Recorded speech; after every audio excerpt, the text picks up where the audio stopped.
exterior is such a mess, especially that rotting cornice.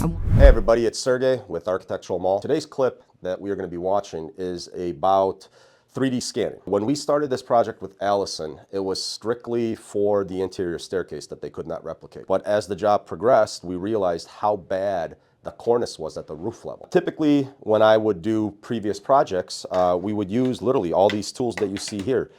T-squares, speed squares, calipers, rulers, everything you can imagine. And it would take 2, 3, 4 days to measure everything by hand, figure out the angles. Then what we would do is we would put that into AutoCAD. We would create the profile. Using our CNC, we would cut that profile out on a piece of MDF or plywood or whatever it is that we have scrap material. And then we would put it up against the existing cornice. We would have to cut a slot to make sure the profiles add up. A lot of meticulous work. With the Artec Leo, which is the 3D scanner that we use, that eliminated all of that. And we were able to do the 3D scan or create that profile, recreate that profile, I should say, probably in about half an hour. So with that scanner, we got to scan the entire profile, we cleaned it up, and we literally made a 3D model of what's in the field, which then generates a STL file that makes it easier for us to just throw that right into the CNC, carve that positive, and then make our negative mold off of that. It is a great product. It is time-saving, and it is by far more accurate than what we were doing in the past. So take a look at the clip and let us know what you think.